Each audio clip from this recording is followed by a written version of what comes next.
Bonjour, on attaque un chapitre qui va vous faire comprendre un petit peu le travail de votre étude de cas. C'est pour ça que je les ai corrigés que maintenant. Je vous donne qu'une partie du cours. Vous aurez la suivante un peu plus tard, après les vacances. À moins que vous la vouliez plus tôt, vous me la réclamez dans ce cas-là et je vous la mettrai. Donc là, je vous donne le cours en diaporama. Et à côté, je vais vous mettre le même cours, à peu près, bien sûr, puisque c'est un cours littéral, écrit et avec des trous. Et je vous demande de compléter les trous pour que vous puissiez vous imprégner du cours. Voilà l'exercice que vous aurez à faire.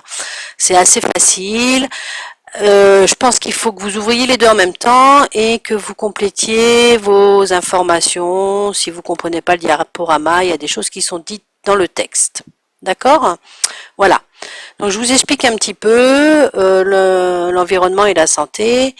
Ce qu'il faut comprendre d'une façon générale, c'est que un cheval, il est malade, il a un souci de santé. C'est souvent dû à des phénomènes liés à l'environnement, au milieu. Le milieu, c'est nous. Le milieu, c'est le lieu dans lequel il vit. C'est tout ce qu'on va mettre en place, lié à ses congénères, lié à des pandémies. En ce moment, c'est ce qu'on vit pour les humains, mais ça existe chez les chevaux, bien sûr, lié au manque d'hygiène générale, etc. Donc, on va essayer un petit peu d'expliquer tout ça. Et je vais essayer de vous faire comprendre tout ça. Voilà. Donc, d'une façon générale, votre écurie, votre structure, votre élevage, peu importe, il faut répertorier un petit peu l'environnement dans lequel il est. D'accord? Donc, on est dans une région. Cette région, elle peut être plane, comme elle peut être vallonnée, comme elle peut être froide ou chaude, etc. Et en fonction de cette région, les chevaux ne vont pas avoir les mêmes soucis de santé. D'accord. Dans cette région, si j'ai un cheval, si j'ai des pâtures qui sont accidentées, je peux avoir plus de soucis.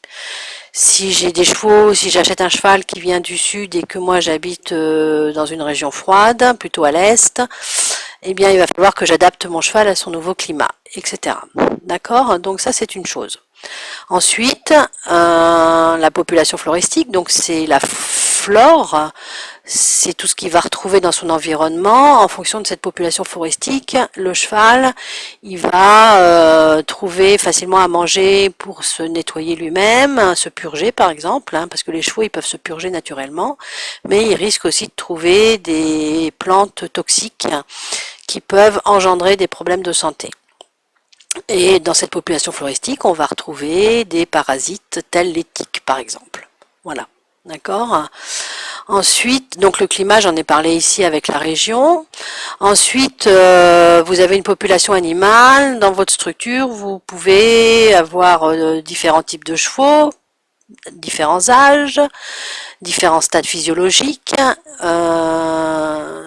différentes races que je recite ici, et en fonction de tout ça, les animaux ne vont pas être atteints de la même chose au même moment.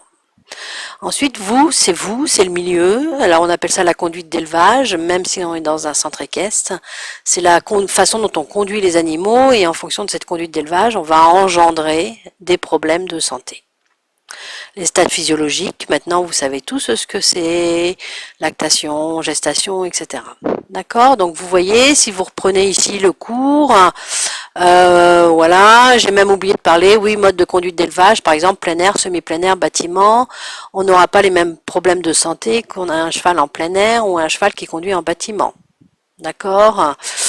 Voilà, parce que les chevaux s'adaptent à leur façon de vivre et on sait qu'aujourd'hui les chevaux ont besoin de marcher beaucoup, etc. Et les races ne sont pas tous sensibles à la même chose. D'accord? Ne sont pas toutes, pardon, sensibles à la même chose. Ok, ça va? Je passe à la diapo suivante, qui est une diapo rigolote, voilà, parce que un cheval, il a pas mal de gens finalement qui interviennent sur lui. D'accord, la personne la plus importante, c'est le soigneur qui est là au quotidien. Ce soigneur, il va vérifier comment va son cheval au quotidien. Il y a le cavalier, l'entraîneur, peu importe, qui s'en occupe aussi. Ça peut être la même personne, bien sûr.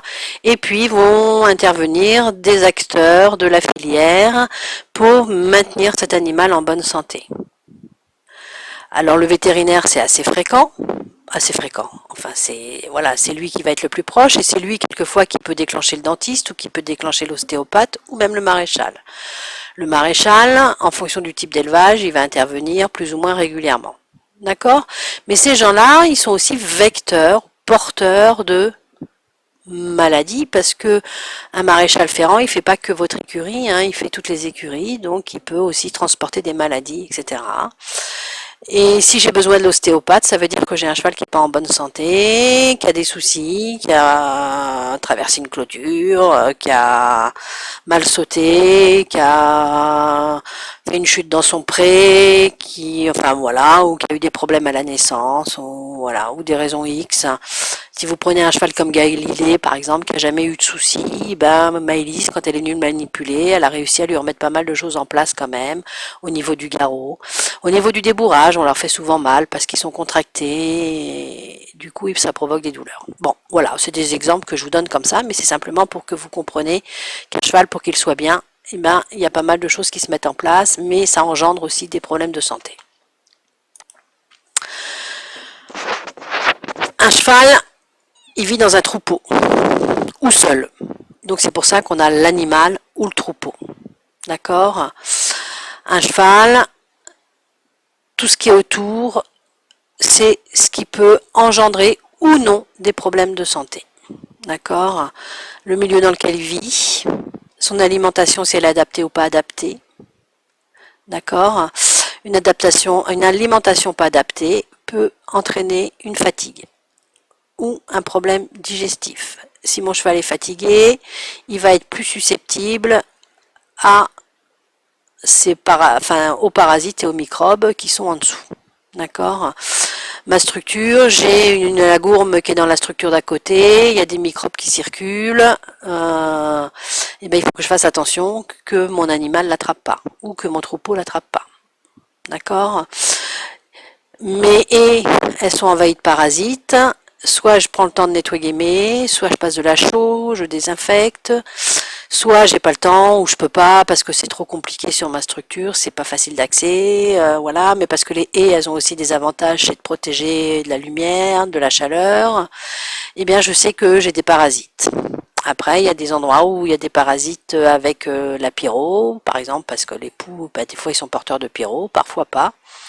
Il y a des endroits où il n'y a jamais de pyro. Exemple, moi mes chevaux ils ont des poux, des tiques, pardon, et j'ai jamais eu de pyro. Au lycée il y a de la pyro. Voilà, un exemple tout bête. D'accord? Je regarde le cours, qu'est-ce qu'il peut y avoir d'important? Bah rien, là, voilà, faudra juste que vous complétiez le schéma, c'est assez facile. Voilà. D'accord? Facile, on continue. Hop! Donc c'est un autre petit schéma qui va amener quelques éléments supplémentaires.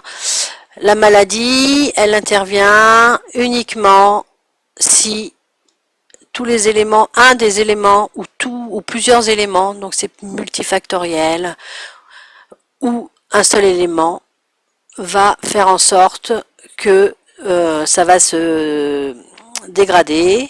Voilà, donc ça peut être le logement. Pourquoi le logement? Parce que s'il y a des courants d'air, je peux avoir un cheval sujet aux problèmes respiratoires. S'il est sujet aux problèmes respiratoires, les agents pathogènes vont plus facilement l'attaquer. Voilà, si j'ai une conduite d'élevage qui n'est pas adaptée, il peut avoir des problèmes d'alimentation. Si autour il y a des animaux qui sont pas sains, ça va attaquer la maladie, ça va provoquer des maladies, ainsi de suite. D'accord? Donc tout ça, ce sont des phénomènes, ce sont des choses qui font que ça peut dégrader la maladie. Voilà, donc l'objectif, ça va être d'installer un équilibre entre toutes ces choses pour que mon cheval soit pas malade. Voilà. Donc l'équilibre, il va s'installer. Donc tout ce qui est en vert, c'est positif. Tout ce qui est en rouge, c'est négatif, bien sûr. d'accord, des mauvaises conditions d'élevage, il peut y avoir un développement des agents pathogènes. Par contre, de bonnes conditions d'élevage va faire que mon animal va être plus résistant. D'accord? Ok, donc moi l'objectif, ça va être de faire en sorte que mon cheval soit en bon état de santé. D'où un œil observateur très important. Donc là, vous avez un petit texte, hein, voilà, qu'il faudra compléter avec les informations que je suis en train de vous donner. Voilà, donc là on continue. La conception actuelle de la maladie repose sur l'idée que le bon état de santé d'un animal dépend d'un équilibre qui s'instaure entre les agents pathogènes, parasites et microbes, les conditions d'élevage et l'animal. Ainsi, si des microbes sont potentiellement capables de provoquer une maladie, leur présence n'est pas toujours suffisante pour rendre l'animal malade. Pourquoi? Parce que je peux avoir le microbe de la grippe, mais si j'ai un cheval qui est en très bonne santé, enfin le virus de la grippe, eh bien mon cheval, il n'est pas sûr qu'il développe la maladie, comme chez nous par exemple. D'accord? En ce moment, vous êtes en plein dedans, vous comprenez très bien ce qui se passe. Ok? Les conditions d'élevage influencent à la fois la résistance des animaux et le développement des agents pathogènes. Une structure mal entretenue, un éleveur négligent peut faire en sorte qu'il y a des problèmes de santé. Mais ce n'est pas la seule cause de la maladie, ces agents pathogènes. C'est très important à retenir. D'accord? Voilà.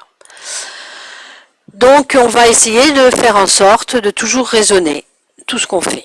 D'accord? Donc là, c'est une synthèse un petit peu. C'est pas mal expliqué. J'avais bien aimé. Je m'étais amusée à faire ça.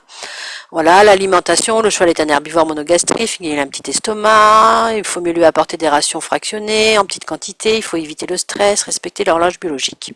Et puis l'eau, bien sûr. D'accord? Le milieu ambulant, c'est tout ça. Bâtiment, suivi sanitaire, comportement de l'homme. Un homme qui crie, c'est pas très bien. Entretien des prairies, entrée et sortie des animaux, surveillance, etc. D'où les carnets d'élevage maintenant. Hein, d'accord? Le suivi sanitaire. Mon foin est raisonné, il est bon, mon alimentation est saine. D'un autre côté, là, par rapport à ce côté-là, je vais avoir des box de quarantaine, je vais désinfecter, je vais faire en sorte que je vais suivre mes animaux, je vais améliorer les guérisons, etc. Je fais des erreurs, je peux avoir des coliques, des bouchons œsophagiens, des ulcères, mais je peux aussi avoir des plaies, plein de choses, voilà, qui peuvent être importantes, des problèmes respiratoires, ainsi de suite. D'accord? Mais là, c'était sur l'alimentation, presque. Et puis, si le milieu ambulant est pas bien, on va développer des agents pathogènes, la litière peut être souillée, etc. Donc tout ça, c'est l'équilibre qui va s'installer.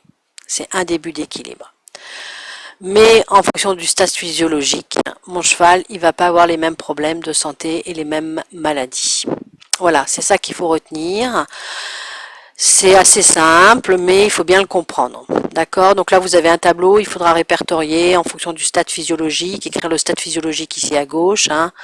Voilà, gestation, machin, etc. Et puis les problèmes de santé qu'on retrouve à droite. D'accord? Après, on parlera, deuxième partie, c'est sur les agents pathogènes.